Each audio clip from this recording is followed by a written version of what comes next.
So originally this video was supposed to be just about a simple heat exchanger that I was making for my boiler to get more efficiency out of it. But as the day went along, I realized I did not have the materials or the acetylene that I needed, and it was the weekend, so I couldn't get it. So I had to use what I had on hand.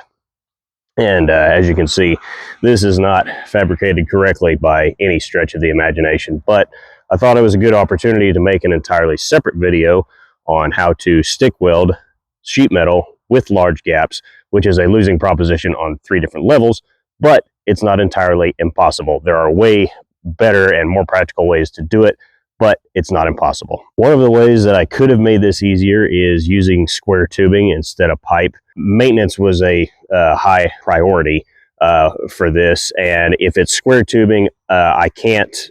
What I originally wanted to do was to be able to have a long brush on a drill to where the creosote on this, if there's any creosote buildup, I can literally just run a brush down through there, clean it out, and run it back out. If it's square tubing, I can't do that because the corners, the brush is not going to reach the corners. So you're going to have soot on the corners no matter what you do. So on something like this, MIG welding would have been a lot more practical. I don't have a MIG welder. I could TIG weld it. My setup is not the most ideal for it, and I don't have the argon.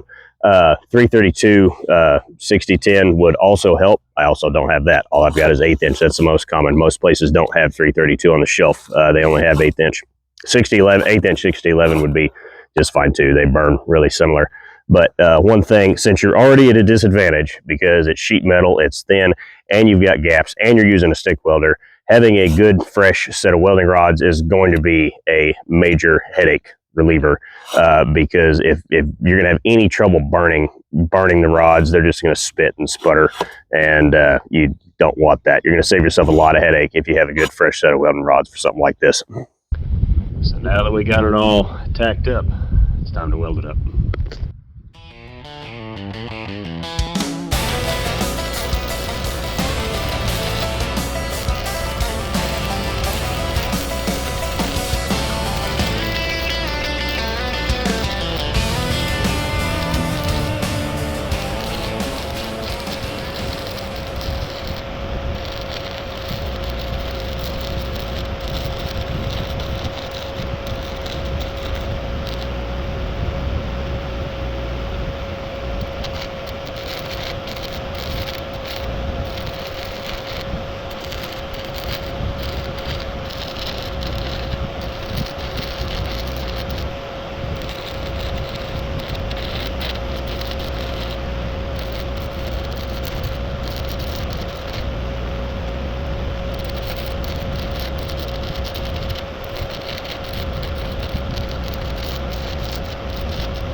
Well, there it is.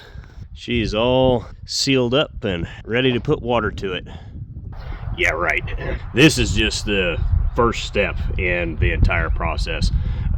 With this is going to have to be brushed off and possibly ground down. There's going to be pinholes and slag all throughout there. You see me jumping around all over there. That I had my welding machine turned down as low as I could possibly go, and it was still sputtering. So that's all you can do with it because it's so thin, the gaps were so big. So this was just to fill the main holes up, so now you can clean it up and go over it for the final pass and actually seal it up where it won't leak.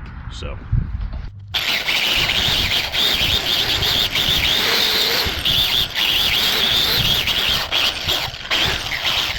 and that's what it looks like all welded up. So as you can see, there is all sorts of pinholes and slag holes, and especially with how cold I had to run to keep it from falling out. I mean, it was just going to spit and sputter, and there was really no good way to. If you run a higher amperage, the slag separates a lot easier, but when it's really cold like that, it doesn't.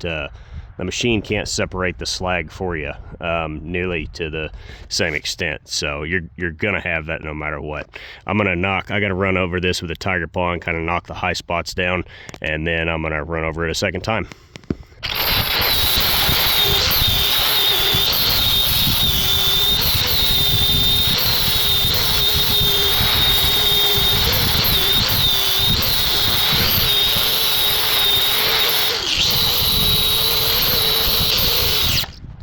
I ended up deciding on 7018 for the final pass, and for that, doing that in the flat position, or mostly flat, I feel like is going to be the best since this is so thin. So, anyway, that's what I ended up deciding. I was going to do 6010 all the way around, but I thought 7018 is probably going to be the best way to burn all of these slag holes out of there and ensure that there's no pinholes. So.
Well, that's what the final product looks like, at least on this side. There's a few pinholes in there, but for the most part, it's going to be, I mean, it has a chance of leaking, but all I got to do is put water to it and see if it does. So, and if not, I just got to do a little touch up here and there. So at this point, there's really no reason to keep chasing little stuff until you actually put water to it and find out if it actually leaks in that spot.